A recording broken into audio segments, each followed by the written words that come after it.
Boa tarde a todos. Eu queria primeiramente agradecer essa oportunidade de revê-los.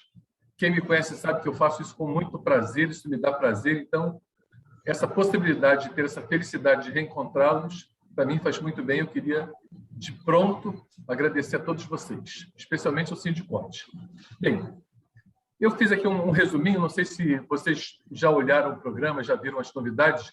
Eu fiz um resumo aqui, uma tradução das novidades. Eu queria passar rapidamente sobre elas, até para a gente começar a esquentar.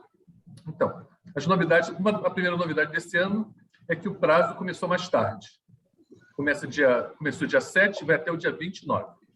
A pré-preenchida, que é uma novidade desse ano, entre aspas, ela começa a partir do dia 15, terça-feira que vem. Qual é a grande novidade dessa pré-preenchida, que eu acho que vai ser um grande ganho para todo mundo? É que praticamente a Receita está dispensando a certificação digital. Se você cria uma conta GovBR nível prata ou ouro, você consegue ter as mesmas facilidades que você teria se tivesse certificação digital. Ou mesmo se você tiver seu internet banking de alguns bancos, eu não sei exatamente a lista de todos, mas tem Banco do Brasil, Caixa Econômica, Bradesco, BRB, acho que Santander. Você, com a sua senha do internet banking, você consegue entrar no ECAC e ter as mesmas facilidades de quem tem certificação digital. Você entra lá no ECAC, eu acho que a primeira opção é login no internet banking, você clica lá, informa seu banco, quer dizer, o banco você escolhe o banco, informa agência, conta e sua senha. Varia de banco para banco essa entrada, mas ele te dá todas as possibilidades como se você tivesse certificação digital. Buscar a DIRF, buscar a cópia da declaração e, especialmente, buscar a declaração pré-preenchida a partir de terça-feira. Tá? Bom, para quem tem uma certa ordem aqui, vocês conhecem, vocês podem me interromper a qualquer hora para perguntar qualquer coisa. Uma primeira informação. Para quem optar pelo débito automático, ele vai poder optar pelo débito automático na primeira cota, para a primeira cota, até o dia 10 de abril. Se você fizer a declaração, transmitir essa declaração até 10 de abril e optar pelo débito automático, você consegue já colocar a primeira cota. A segunda, quer dizer, se você perder esse prazo de 10 de abril, você só vai conseguir colocar no débito automático a partir da segunda cota. Tá? E aí o prazo é até o final do mês. Por quê? Porque a Receita precisa de um tempo para mandar essa informação para o banco. Normalmente ela manda a informação para o banco no dia 15. Então, entre 10 e 15, esse lapso que ela tem para preparar para mandar as informações para o banco te cobrar no débito automático. Ok? Já falei da conta GovBR, que é equivalente à certificação digital. Assim, qual é a vantagem da pré-preenchida? A pré-preenchida vai estar trazendo as informações da DIRF, da DIMOB, da DEMED. Uma novidade desse ano é o carnilhão web. Imagine que você, digamos, que um determinado profissional médico preencheu o carnilhão web o ano inteiro. Mesmo sem ele transmitir a declaração, você, como paciente dele, você vai ter de volta, você vai ter na sua pré-preenchida as informações dos pagamentos que você fez. Até o ano passado, para você ter as informações do médico onde você foi, a quem você pagou, precisava que ele entregasse a declaração. A partir desse ano, se ele fez o carnilhão web, a Receita já tem as informações dos clientes dele e ela vai entregar essa informação do cliente dizendo que o médico fulano de tal disse que recebeu de você R$1.000. Tá? Isso vai ser muito interessante para você evitar cair na malha. Tá? Até para você saber se o seu profissional médico, dentista, seja o que for, se fez o carnilhão web ou não. A minha perspectiva, não estou afirmando, mas é uma perspectiva, a minha perspectiva é que o carnilhão web, daqui a pouco, seja obrigatório. Acabe com aquela possibilidade de você fazer o carnilhão como se fosse uma ficha do programa e seja totalmente web. Aí vai ficar muito bom. Ok? Assim, a pré-preenchida ela está disponível em todos os meios de entrega de declaração. Online, celular e tablet e PGD. Novidade desse ano é o uso do Pix. A restituição, você vai poder pedir a sua restituição por Pix, quer dizer, informando o Pix para receber a restituição. Qual é a vantagem disso? Imagine que você, digamos, tinha conta no Bradesco, fez sua declaração, colocou na sua conta do Bradesco para receber a restituição. Mas aí se aborreceu com o Bradesco e cancelou a sua conta no Bradesco. E você não se apercebeu disso. A Receita vai tentar mandar a sua restituição para o Bradesco, vai ver que não existe mais aquela conta e vai devolver o dinheiro para a Receita.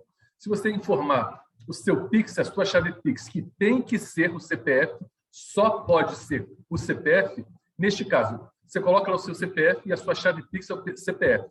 Você saiu do Bradesco, carregou sua chave PIX para o Itaú. A Receita não quer saber em qual banco você está. Ela vai depositar isso no banco onde você tem a sua chave PIX. Ok? E aí um detalhe a mais em relação a isso.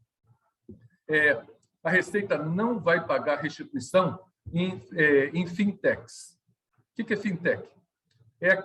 São esses Nubank, C6 Bank, esses bancos que não são efetivamente bancos.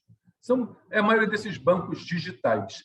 Porque a Receita ela não sente muita segurança nesses bancos, porque, digamos, existe uma possibilidade de fraude. A gente tem percebido muitas fraudes com relação a esses bancos eletrônicos, bancos digitais. Tanto é que, se você procurar, tem muita gente reclamando que o dinheiro some, o dinheiro aparece, tem uma certa instabilidade. Então, se você tiver uma conta dessa, numa fintech dessas da vida, e tiver PIX numa dessas fintechs, você vai poder receber nesses bancos, mas só através de PIX. Não vai poder informar banco, agência e conta das fintech. Ok? Ficou claro? Então, PIX vai servir para você receber a restituição, independente do banco que você tenha informado. A chave só pode ser do celular, e se usar a chave PIX como caminho de informação para a restituição, você vai poder receber através de fintech. Ok?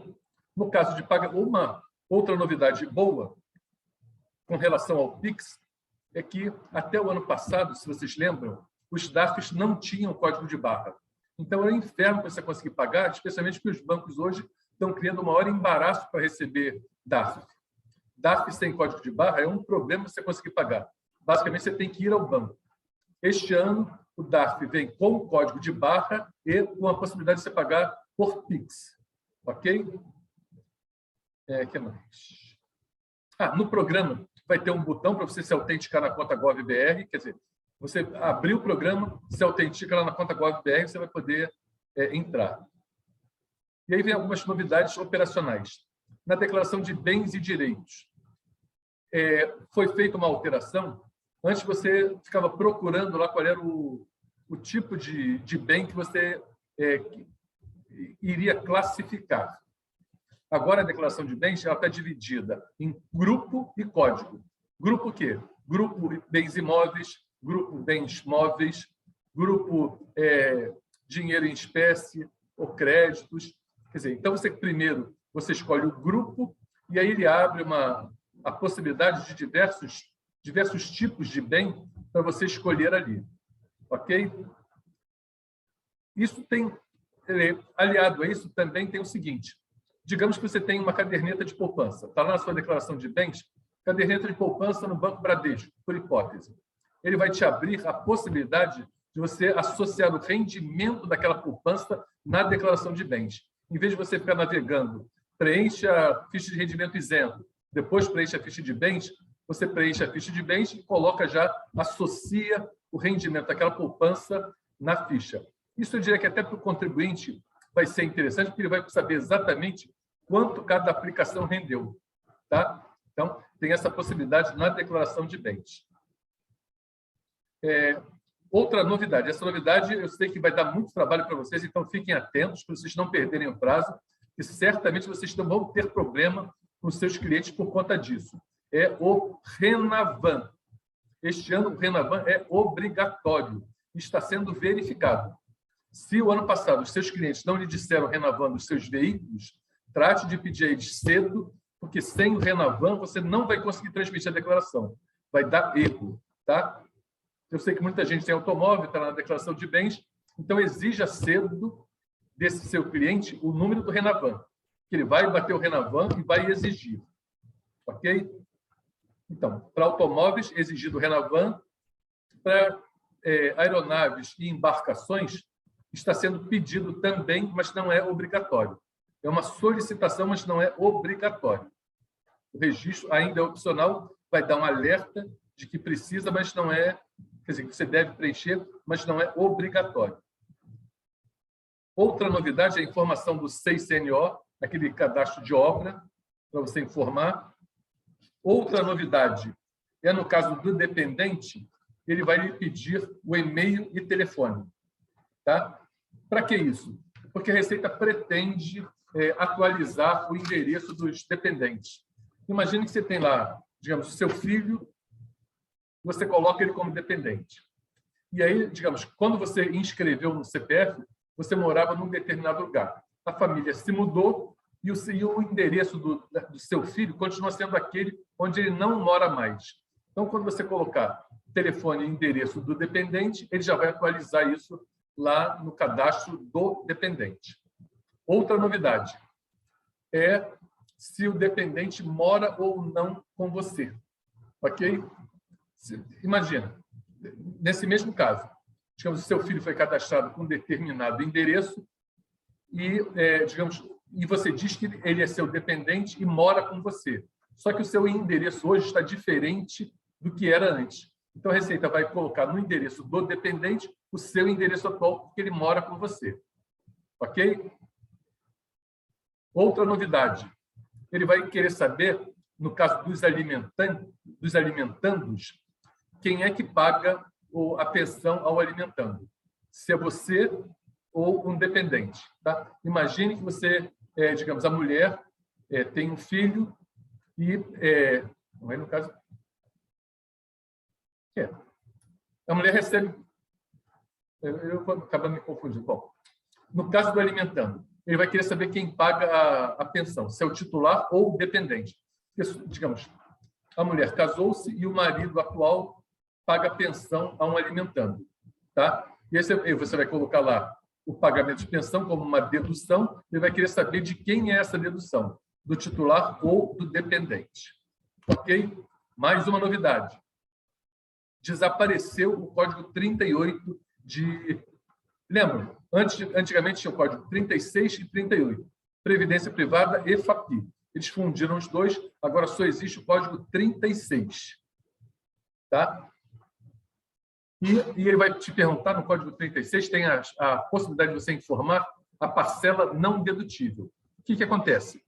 Algumas previdências privadas, tipo Petrobras, outras mais, elas foram obrigadas, quer dizer, os participantes foram obrigados a pagar o rombo que deram nelas. Então, tem gente que contribui para a previdência privada, com aqueles 12%, e está sendo obrigado a pagar um a mais, que é o rombo da previdência, dessa previdência privada.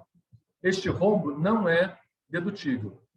Então, tem muita gente que caiu na malha, está na malha, por conta disso, que errou e botou o valor total que pagou a previdência privada em 2020.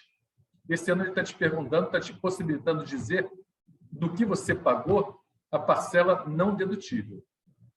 Ok? Deixa eu ver. Em pagamentos, na ficha pagamentos, existe agora um campo para você fazer, colocar uma descrição. Não é obrigatório, é mais para você, digamos, você fez um pagamento, você quer explicar a que se refere aquele pagamento, até para você, no futuro, saber o que é. Tem um campinho agora para você botar outras informações no campo pagamentos. Foi criada na ficha de renda variável, tem mais uma, além do FI, que é aquele Fundo de Investimento Imobiliário, tem o FIAGRO, que é o Fundo de Investimento Carteira Produtiva. Eu, sinceramente, não sei o que é isso, eu não sou especialista em renda variável, mas tem essa possibilidade. Além do FI, tem o FIAGRO. Tá? Ele pergunta, ele hoje está perguntando se há alterações na informação de contato. Ele antes perguntava só se mudou de endereço pessoal. Agora, a pergunta é: houve alteração das informações de contato para atualizar? Outra novidade deste ano, por conta da alteração da legislação. O PRONAS e o PRONON. PRONAS é aquela contribuição que você fazia, aquela doação que você fazia para os... Acho que era para câncer e... Tinham duas possibilidades de fazer doações, PRONAS e PRONON. Essas doações acabaram, você não quer dizer, em 2021, você não pôde mais contribuir como dedução para o PRONAS e PRONON. Então, isso acabou. Outra novidade. Na ficha RRA, ele te pergunta o valor dos juros. O que acontece? O Supremo, no ano passado, ele decidiu que, nos pagamentos relativos a trabalho atrasados, tipo aquele rendimento recebido acumuladamente, o valor dos juros é rendimento isento. Tá? O Supremo já bateu o martelo e muita gente foi obrigada a fazer retificadoras para excluir da base de cálculo esses juros. E a Receita viu que estava dando muito trabalho, o que ela faz? Ela hoje está perguntando na ficha RRA o valor dos juros. Mas fiquem atentos, porque eu diria que, digamos, a meu juízo, houve uma falha nessa ficha, por quê? Ele te pergunta o valor do rendimento tributável e te pergunta o valor dos juros. Pelo menos a mim, a impressão que deu logo no início é que ele iria excluir da base de cálculo o valor dos juros informados, como acontece com a Previdência Oficial. Você bota o valor do rendimento tributável, bota o valor da Previdência e, no cálculo, ele exclui o valor da Previdência como dedução. Neste caso dos juros, você vai informar o rendimento tributável já sem os juros. O valor dos juros ali é uma mera informação. Não é transportado para a ficha de rendimentos isentos, porque esse juro é isento, mas também não diminui o valor do rendimento tributável. Então, fiquem atentos para não cometerem o erro, que vocês vão prejudicar os seus clientes. Porque imagine que o contribuinte recebeu 100 mil de RRA, ok? E aí, baseado na planilha de cálculo, ele constata que dos 100 mil, 30 mil é juro. Você vai informar lá como rendimento tributável 70 mil. Por quê? Os 100 menos os 30 dos juros. E vai informar os 30 dos juros na ficha RRA. Então, fiquem atentos, porque o programa não está diminuindo esse juro do valor do rendimento.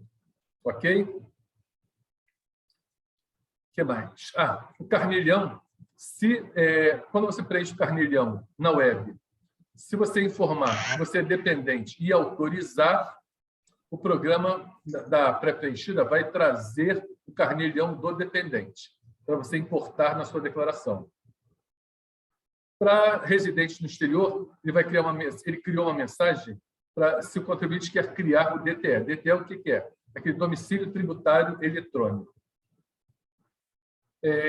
No caso de imóveis rurais, houve uma mudança do NIRF, que era aquele número de identificação da Receita Federal, para CIB. Agora virou Cadastro Imobiliário Brasileiro. Tá? E agora tem a possibilidade da informação de outros participantes na atividade rural. Ok? Essas são as novidades, dito bem rapidamente, são as novidades do programa. Agora que a gente já deu um esquenta, vamos às dúvidas. Podem me torpedear.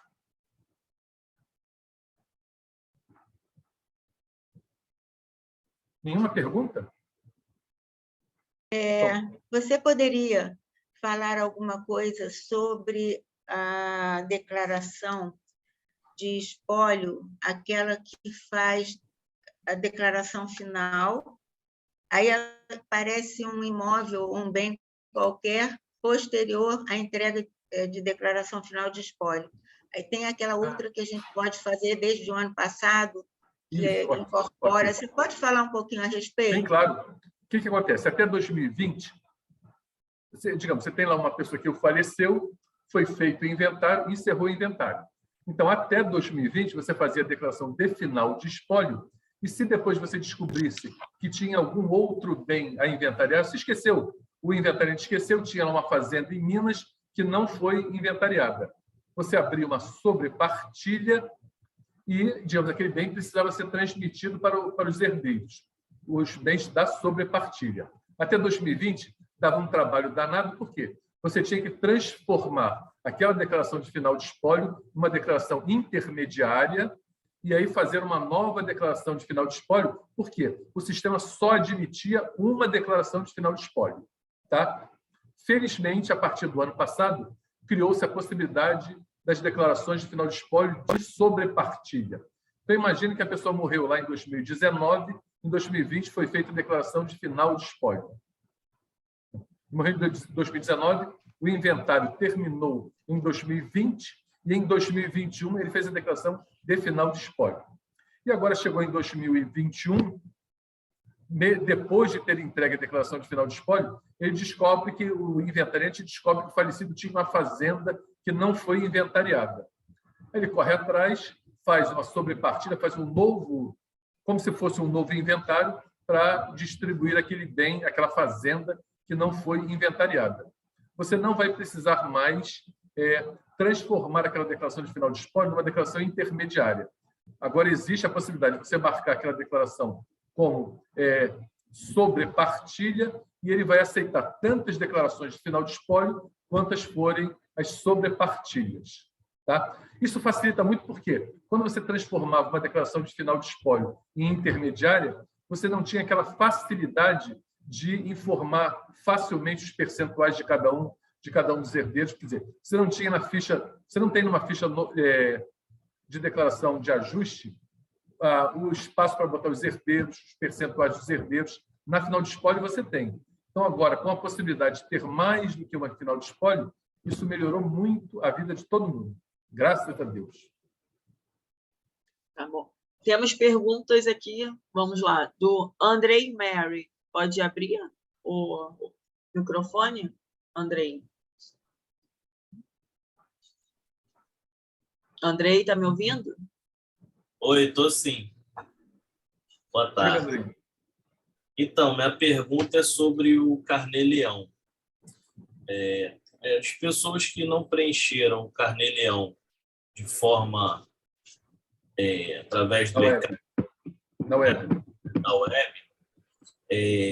elas conseguem, de alguma forma, transportar esses dados para o sistema ou tem que ser feito de forma manual? Não. Depois que criaram o Carnê-leão Web, deixou de existir aquele programa Carnê-leão importável na declaração de ajuste. Você vai ter que botar na mão tudo isso. Se for um médico, um dentista, aquele que atende diversas pessoas, infelizmente você vai ter um trabalho danado, você vai ter que botar lá em janeiro todo mundo que pagou, quem pagou e quem foi o beneficiário. Mês a mês, vai dar um trabalho danado. Se for, digamos, rendimento de aluguel, fica fácil, porque é um lançamento só a cada mês. Mas, para profissional médico, isso é um trabalhinho bem grande. E o que acontece? Aquilo que eu falei, esse tipo de... Se você preenche isso na mão, tem a desvantagem para o paciente do profissional. Por quê? Porque ele vai ter que esperar esse médico entregar a declaração, ser processada, para que a Receita valide, confirme que aquele médico recebeu de você. Se esse médico usou o Carnê-leão Web, mesmo sem entregar a declaração, a Receita consegue perceber, consegue ter a informação de que o médico recebeu aquele valor de você. Então, é salutar para todos que todo mundo faça o Carnê-leão Web. Entendi. Só para dar uma conclusão nessa questão, a pessoa que tem vários imóveis, né, que recebe aluguéis, elas fazem uma declaração única do valor mensal ou elas têm que informar cliente, inquilino a inquilino, mensalmente para poder chegar a esse valor final? Não. Essa exigência de informar de quem recebeu mês a mês é só para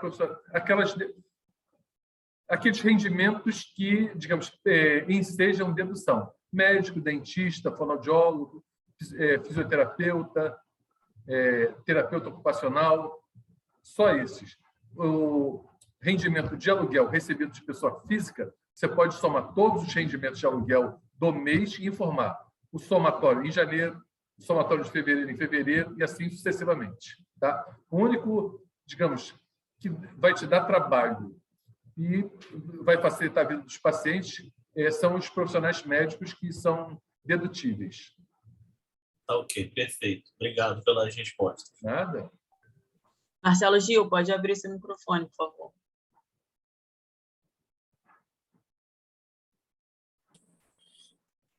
Oi, Leônidas, boa tarde. Boa tarde, Diva. Boa tarde a todos. Leônidas, tudo bem com você? Graças a Deus. Que bom. Leônidas, olha só, eu acabei de pegar uma pessoa que está querendo se tornar minha cliente de imposto de renda Eu achei até estranho e gostaria de colocar esse caso aí com você. Ela é uma pessoa que é brasileira, está morando no exterior há quase 40 anos e nunca fez declaração de saída definitiva do país. Ocorre que, no ano calendário de 2019, o pai dela faleceu aqui no Brasil e deixou uma pequena herança para ela. Foi feita a declaração lá do falecido, foi feita a declaração dela por outro contador, com a parte que ela recebeu desta herança, e foi feita também a declaração do ano calendário posterior, que foi 2020, onde ela já tinha gasto aquele pouquinho de dinheiro que foi colocado, e ela tem lá a parte de 2 imóveis e um valor que ela manteve na caderneta de poupança. E ela veio para cá, para o nosso escritório, para fazer a declaração dela referente ao ano calendário 2021. Quando eu pedi as declarações dela, eu constatei essas situações.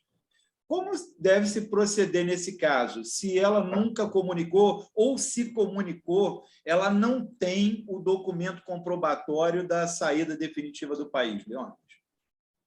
Eu sinto muito, mas eu acho que você não vai ganhar essa cliente, não. O que acontece?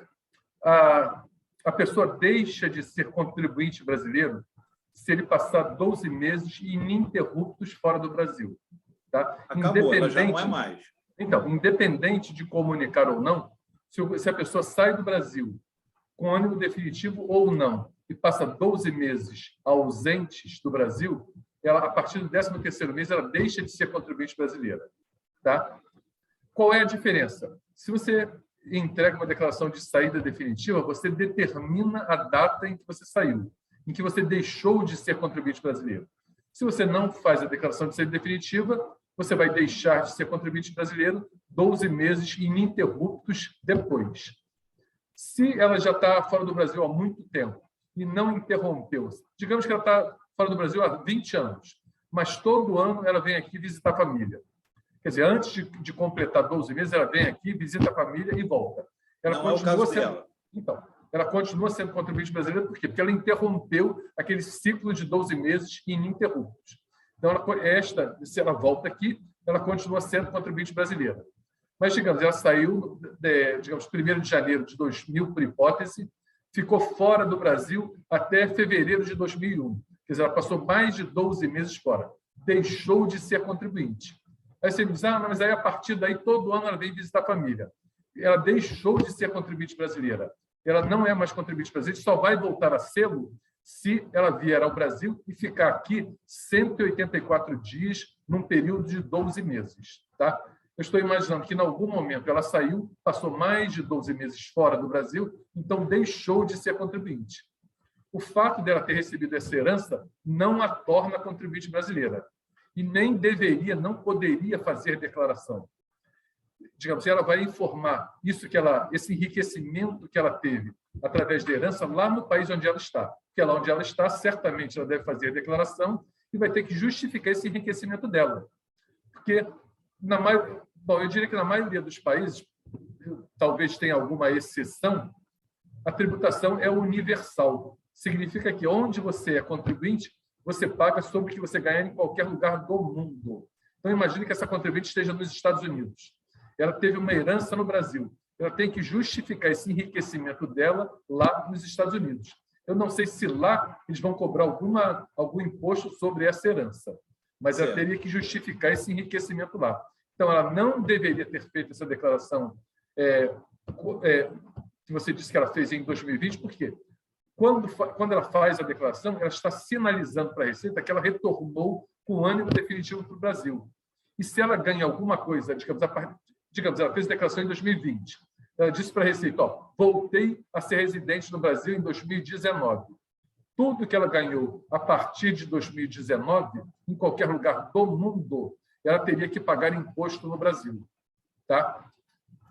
Quer dizer, ela pode vir a ser fiscalizada e a Receita vai lançar todos os rendimentos que ela teve em qualquer lugar do mundo aqui no Brasil. Ela consegue se defender? Até conseguiria, se ela conseguir provar que continuou fora do Brasil e era não residente. Só que vai ter um aborrecimento danado. Vai causar um transtorno para ela provar que não era residente. Ok? Então, Ok. do jeito que está, ela não deveria ter feito declaração de 2021, não faz a declaração de 2022, e o ideal é que ela faça um processo pedindo para cancelar essa declaração de 2021 entregue indevidamente. Ok? Ok. Bom, e aí o que acontece? Pelo que você me disse, ela tem um dinheiro que ela aplicou no Brasil. O correto seria ela abrir uma conta de não residente. Só que isso é muito difícil, por quê? Porque dificilmente os bancos abrem conta de não residente no Brasil e, quando abrem, eles enfiam a faca e rodam. Como eu costumo dizer, eles cobram, eu diria que está em torno de R$1.000 a taxa de manutenção mensal desta conta. Então, não há quem abra uma conta para pagar R$1.000 todo mês só de taxa de manutenção. Se ela tendo essa conta no Brasil, como se for residente, se esta conta render mais do que R$40.000 no ano, certamente no ano seguinte ela vai ter o CPF dela pendente de regularização, porque o banco vai informar que ela recebeu mais do que 40 mil como rendimento isento ou de tributação exclusiva, e a Receita vai entender, como ela tem uma conta de residente, vai entender que ela está no Brasil e vai cobrar dela a declaração. E aí o erro comum é as pessoas dizendo: não faz uma declaração que se resolve, regulariza o CPF. E aí vai acontecer o problema que aconteceu com ela quando recebeu a herança. Ela vai estar dizendo que voltou para o Brasil, o que não é verdade. Ok? Ok, obrigado, viu? Nada. Seu Leônidas, agora uma pergunta pelo chat, da Sandra Antônio. No caso dos imóveis, é obrigatório colocar todos os dados do imóvel? Exemplo, metragem, valor, etc. Obrigatório não é. É desejável. O que eu costumo dizer? A declaração de imposto de renda ela serve muito mais, digamos, para a sociedade, para os seus herdeiros, do que propriamente para a Receita. Se você faz uma declaração de imposto de renda muito bem feita, quer dizer, coloca todos os dados do que você tem ali, no momento em que você vier a falecer, os seus herdeiros não vão ter dificuldade nenhuma de fazer o inventário. Por quê? Você colocou lá o número do cartório, o número do registro, a matrícula, a metragem. Então, isso vai facilitar muito a vida dos herdeiros e até a sua, depois de um certo tempo. Eu já vi gente que fazia declaração assim, apartamento no Meier, ponto. E botava lá um valor. Você não sabia, quer dizer, aí, de repente, para vocês, contabilistas, profissionais da contabilidade, quando pega uma declaração dessa para dar continuidade, você fica enlouquecido. Ainda mais quando o camarada está desse jeito e ele diz que vendeu o imóvel. E você diz: mas quando é que você adquiriu esse imóvel? Quanto custou? Entendeu? Fica muito complicado. Então, não é obrigatório, mas eu recomendo que se coloque, até porque, digamos, não há que se ter medo da Receita.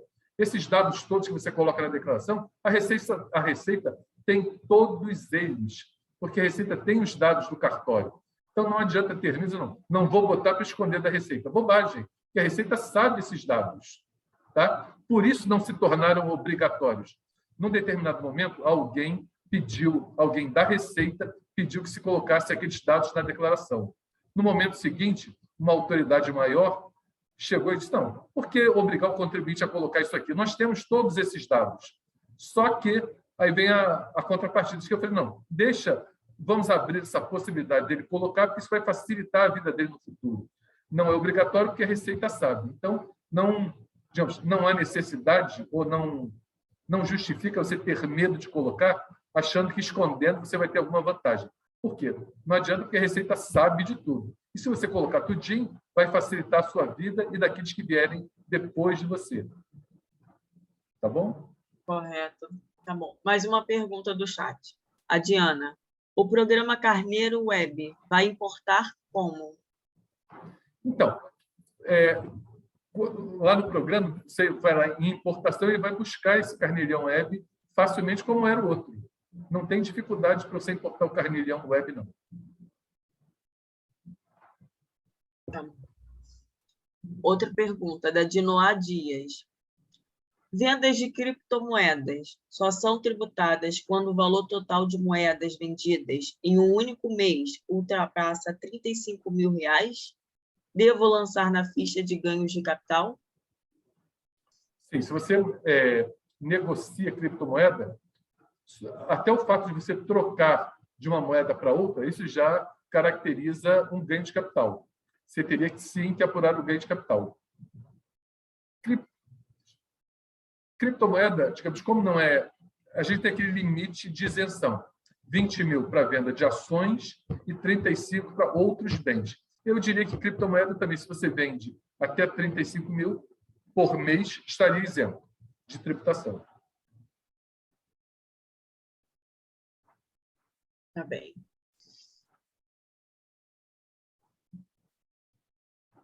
Pergunta do João. Uma contribuinte isenta de imposto de renda, ela é portadora de moléstia grave. Recebeu em um ano precatórios da Justiça do Estado, porém teve retenção de IR no pagamento dos precatórios. A contribuinte fez a declaração do imposto de renda, informando o recebimento e a retenção, porém faleceu no ano seguinte. De que forma os herdeiros podem solicitar a restituição devida? Através do perde-comp ou do espólio?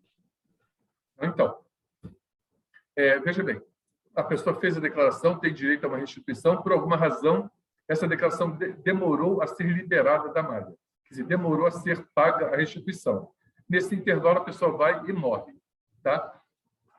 Se o falecido não tiver ainda, mesmo depois de morto, tiver uma conta corrente ativa, a Receita vai acreditar o dinheiro nessa conta e, se o herdeiro tiver a senha, ele vai lá e vai conseguir buscar o dinheiro.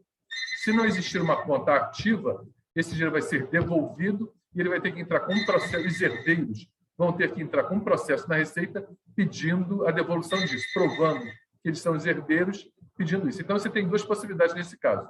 Ou pedir um alvará judicial para que o juiz autorize os herdeiros a pegar esse dinheiro, aí você formaliza um processo com esse alvará na Receita pedindo que seja pago, ou você inclui esse valor no monte a partilhar, quer dizer, no inventário, para que ele seja devolvido, para que seja distribuído pelos herdeiros.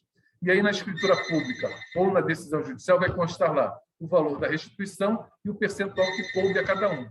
Com esta escritura ou a decisão judicial, você entra com um processo informando a conta corrente, banco, agência e conta dos herdeiros que fizeram jus a parte daquela restituição e a Receita, através de um processo, vai fazer esse pagamento.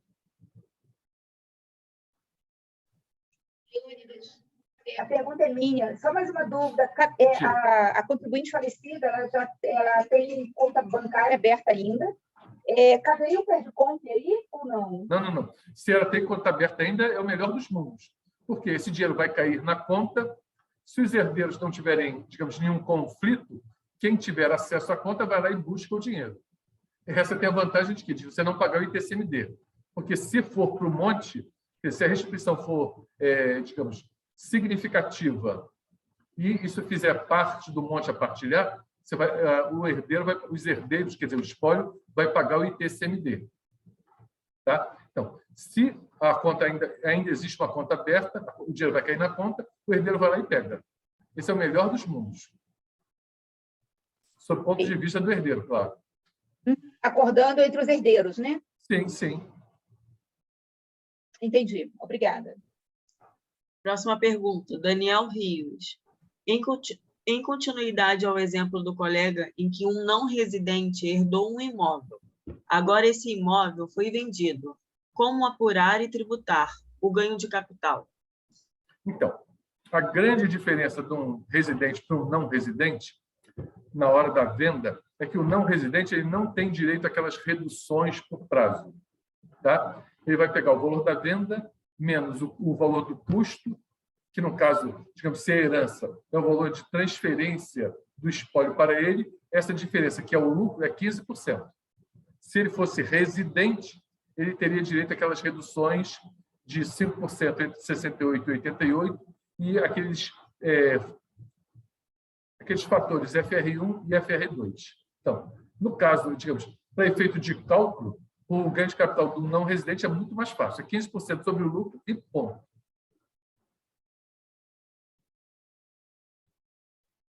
Está bem. Uma próxima pergunta. Valores recebidos de indenização de plano de saúde, ganhos na justiça, deve ser considerado como valor isento? indenização, por definição, é rendimento isento, tá? Tanto a indenização por dano moral quanto a indenização por dano material é rendimento isento. Então, certamente, nesse caso, o que ele recebeu de indenização do plano de saúde é rendimento isento.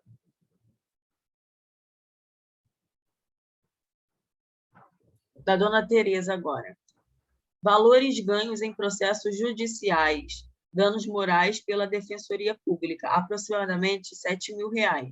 Como declarar e se tem que declarar? Bom, eu diria que tem que declarar para quê? Para justificar o seu enriquecimento. Para você justificar como você ganhou R$7.000. Só que, nesse caso, como é indenizatório, é rendimento isento.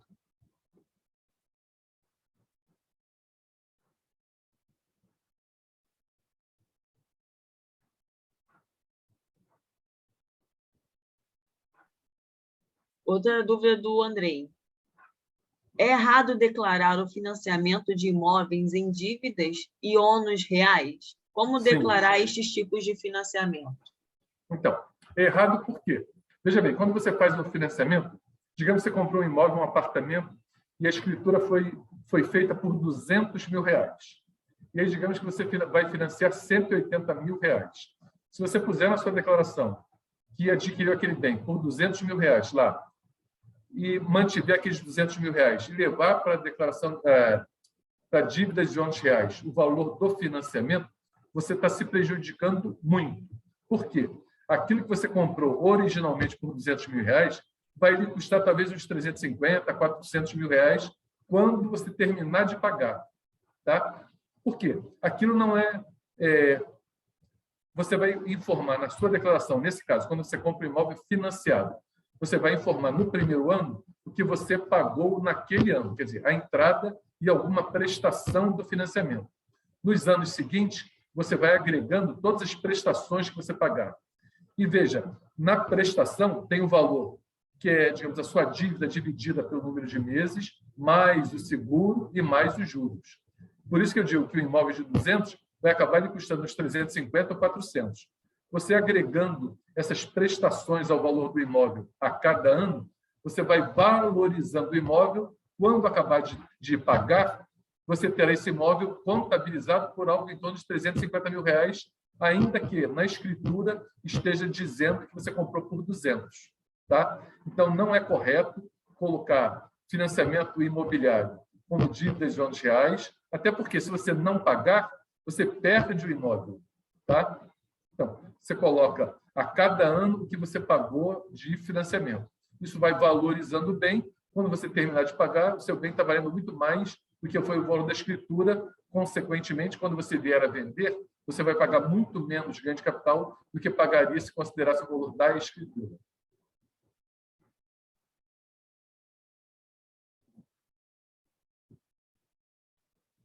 Ótimo, Leônidas. Agora é a pergunta da Márcia Regina. A pessoa física que tem MEI tem que declarar a pessoa física e jurídica? Quem tem MEI não é obrigado a declarar pelo fato de ter MEI. Se você só tem o MEI e não tem nenhum outro rendimento, dificilmente você vai estar obrigado a declarar, porque dificilmente você terá ganho mais como rendimento isento ou exclusivo na fonte, mais do que R$40.000. Quer dizer, a menos que você seja, digamos, um pipoqueiro que gasta muito pouco de insumo para receber, e você teria mais do que R$40.000 de lucro. Tá? Quer dizer, como rendimento isento. O fato de ser MEI não obriga a pessoa a fazer a declaração de pessoa física. Agora, se você faz a declaração de pessoa física, você vai colocar na declaração o seu rendimento isento do MEI. Tá? Mas o fato de ter MEI não obriga a fazer declaração, não. Pergunta do senhor Roberto. Há alguma nova regra para atualizar o valor de imóveis declarados até 31 de dezembro de 2020, tributando o ganho de capital em 4%? Não. Existe uma proposta de alteração na legislação que você poderia, digamos, atualizar o seu bem e aí pagar um valor, um percentual sobre essa valorização, como se você estivesse vendendo para você mesmo. Tá? Eu diria, pelo que eu pude ver desta proposta, eu diria, pelos meus cálculos, digamos, não tão precisos, mas mais ou menos, eu diria que só vale a pena esse mecanismo para bens adquiridos depois de 1995. Para bens adquiridos até 1995, a redução pelo tempo é maior do que os 4% que você pagaria de imposto. Quer dizer, se você adquirir um bem até 95 e se esse projeto de lei vingar, vale mais a pena você não pagar isso agora, pagar quando vier a vender, do que antecipar esse pagamento. Eu diria que, regra geral, não vale a pena você antecipar pagamento de imposto, a menos que você seja obrigado. Tá? É mais ou menos o caso do... Antigamente chamava-se mensalão. Esse nome agora caiu em desgraça, mas é aquilo que você paga como antecipação. Imagine que você tem lá 2 rendimentos recebidos de pessoa jurídica, em que cada uma retém fonte, e aí, para você não ter que pagar no ano seguinte, você junta as duas, calcula e paga com o código 0246. É chamada antecipação facultativa. Eu não aconselho a pessoa a fazer isso, por quê? Porque você vai estar, digamos, deixando de usufruir daquele dinheiro hoje, quando você poderia pagar essa diferença lá em abril, a menos que você seja totalmente descontrolado e não consiga guardar. Mas, nesses casos, eu diria, se for o caso, faz as contas, quanto você deveria pagar, pega esse dinheiro e aplica numa poupança, na pior das hipóteses, na poupança. No mínimo, quando chegar em abril do ano seguinte, você vai ter o valor que você precisa e mais uns centavinhos lá. Então, como regra, eu não aconselho, não é que esteja errado, eu não aconselho a antecipar o pagamento de imposto, a menos que você seja obrigado, diferentemente do carnê-leão. Carnê-leão, você é obrigado a antecipar. O mensalão não é obrigado, por isso que eu não recomendo. Tudo bem. Deixa eu só lembrar de uma coisa aqui interessante, que pouca gente talvez esteja atenta, é a questão de portador de moléstia grave. O que acontece? A pessoa é portador de moléstia grave e está aposentado. Então, todos sabemos que o rendimento de aposentadoria de portador de moléstia grave é isento. Agora, imagine que esse aposentado tem também uma previdência privada. Tá? Então, ele hoje, digamos que trabalhou na Petrobras. Ele tem o rendimento dele da Petrobras, da Petros, que é do INSS, perdão, do INSS, que é a aposentadoria dele, e o rendimento da Petros, que é a complementação de aposentadoria. Recentemente, a Receita entendeu que o resgate dessa previdência privada também é rendimento isento. Essa interpretação é relativamente recente. Não sei se vocês conseguem perceber a diferença. Digamos, o Joãozinho ele se aposentou pela Petrobras e tem câncer. Então, ele recebe, por hipótese, R$ 2.000 mensalmente do INSS e R$ 3.000 da Petros. Então, ele recebe, por mês, R$ 5.000. Só que, digamos, com isso, ele sabe que ele tem uma reserva lá na Petros de, digamos, R$ 200.000. Aí ele pensa, bom, quer saber? Eu vou pegar esse meu dinheiro todo de uma vez, essa minha reserva, vou resgatar a minha previdência privada, porque eu não sei quanto tempo vou viver, eu vou gastar esse dinheiro todo viajando. Depois eu vou viver só com a minha aposentadoria, não vou ter complementação de aposentadoria. Até bem pouco tempo atrás, o entendimento é que o resgate de previdência privada não estava coberto pela isenção. Hoje, o entendimento é que resgate de previdência privada é também isento no caso de portador de moléstia grave. Estamos falando de PGBL, Previdência Privada, não de VGBL. O entendimento hoje é que o VGBL, como é um seguro de vida com cláusula de sobrevida, ele não se enquadra no conceito de previdência privada, de complementação de aposentadoria ou previdência privada. Então, resgate de VGBL de portador de moléstia grave é tributável. Resgate de PGBL, de PA, de portador de moléstia grave é rendimento isento. Ok? Essa é tipo uma novidade. Leônidas, nesse caso que você deu, independe da tributação, no caso da PGBL, portador de moléstia grave, se é modelo regressivo ou progressivo? Sim, porque o rendimento é isento. Não há que se falar em tributação progressiva ou regressiva. Tá? O que é o comum que a gente já sabia? é aquele caso que eu falei. Ele é beneficiário da Petros, então ele tem uma parte do rendimento dele é pago pelo INSS e parte pela Petros. Ele tem moléstia grave, consegue um laudo oficial, leva na Petros e a Petros não retém mais nada. Mas, nesse caso, ele não quer receber aquilo todo mês. Ele quer resgatar logo a previdência, o dinheiro que é, digamos, o fundo dele, o dinheiro do fundo que está lá. Porque aquilo não é uma benesse da Petros. Aquilo é o dinheiro que ele botou lá e para complementar a aposentadoria dele. Mas ele não quer mais complementar. Ele quer receber tudo de uma vez. Até bem pouco tempo atrás, quando ele resgatava, pau nele. Usava tributação regressiva ou tabela progressiva. Agora, se ele é portador de moléstia grave, esse rendimento, esse resgate vai ser isento. Ok? Entendido, obrigada. Isso é novidade. Então, fiquem atentos para isso. Temos mais uma pergunta aqui no chat, da Márcia Menezes. Como declarar imóveis comprados em parceria com sócio? Então, se você compra um imóvel em parceria com alguém, significa que você comprou um imóvel em condomínio. Os dois são donos. Se na escritura não determinar o percentual de cada um, entende-se que é metade para cada um. Se na escritura disser que aquele imóvel em condomínio, 30% é do João e 70% da Maria, você vai colocar esse valor. Quer dizer, se foi pago à vista, nessa hipótese de não ter nada na escritura, se foi comprado à vista, vai ser 50% para um, 50% para outro.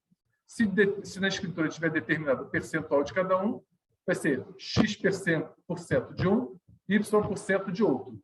E aplica-se esse percentual ao valor pago. A mesma coisa, digamos, segue esse raciocínio nas prestações. Se ele comprar em condomínio financiado, aquele percentual de cada um na prestação é que vai compor o aumento do bem em cada um deles.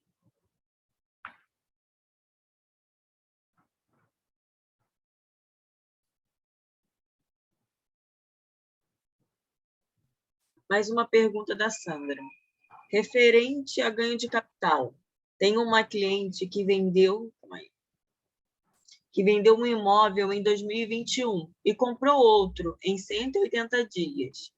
Eu tenho que fazer o ganho de capital ou, nesse caso, ela é isenta, porque comprou outro no prazo que dará a isenção e não preciso fazer o ganho de capital? Ela vai precisar fazer o ganho de capital, por quê? No programa de ganho de capital é onde ela vai dizer que usou da isenção. Tá? Por quê? Essa isenção você só pode gozá-la a cada 5 anos. Se ela não fizer a apuração do ganho de capital, a Receita não vai saber que ela usou aquele dinheiro para comprar outro. Tá? Por quê? Porque ela pode perfeitamente... digamos que o contribuinte tem 2 imóveis. Vendeu um e, digamos... apurou o ganho de capital de R$1.000 e comprou o outro com o valor da venda daquele. Logo depois, vendeu o outro e apurou um ganho de capital de R$30.000. Tá? O que ele apurou ganho de capital de R$1.000, ele digamos, apurou antes do de 30.000.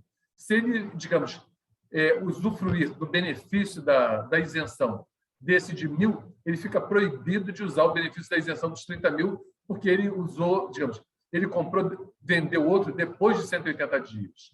Tá? Então, ele precisa dizer na declaração qual foi o bem que ele vendeu e quanto se usou ou não o direito da isenção. Por isso que ela precisará fazer o programa de ganho de capital, ainda que o resultado seja isento. Ela vai apurar como rendimento isento e vai colocar isso na declaração para provar que ela usou o benefício para, em 5 anos, a Receita poder ter certeza se ela, digamos, usufruiu de novo ou não. E já para encerrarmos, essa é a última, devido ao horário, né? 5h05. Temos uma pergunta da Adriana Ribeiro. Mas se o resgate do PGBL ocorreu por falecimento do titular em favor dos herdeiros, ainda que o titular seja portador de doença grave, também se mantém um entendimento de isenção do imposto de renda?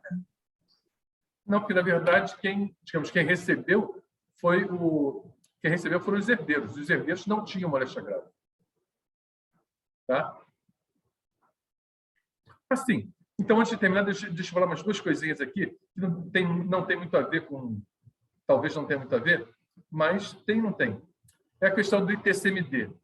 Se você recebe uma doação do exterior, não cabe tributação do ITCMD.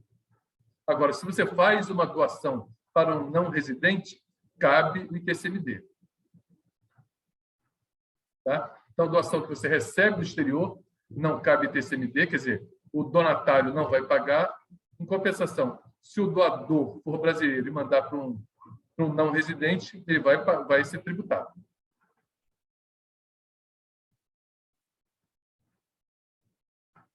Acho que a presidente vai fazer uma pergunta, Leônidas. Complementando uma dúvida aqui a respeito da sobrepartilha, uma declaração de final de espólio de sobrepartilha que foi feita em dezembro de 2021. Essa declaração é agora em abril de 2022? Sim. Então, se o espólio foi extrajudicial, certamente o prazo é abril de 2022.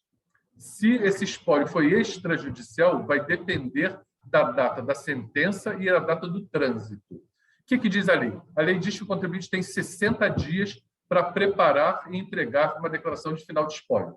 Então, e essa obrigação, esse prazo só começa a contar a partir do trânsito em julgado. Porque imagine que a sentença foi dada em dezembro de 2021, mas o trânsito se deu, digamos, em março de 2022. Se deu a partir de março, esse contribuinte não vai ter 60 dias para apresentar a declaração. Por quê? Porque ele só pode fazer a declaração de final de espólio depois do trânsito, que é quando não há mais a possibilidade de haver alteração. O juiz decidiu que, digamos, aquele bem era do João. E aí surge um filho bastardo, entra em juízo e diz, meritíssimo, o que é? Eu também tenho direito a isso aqui. Quer dizer, esse bastardo entra depois da decisão, mas antes do trânsito.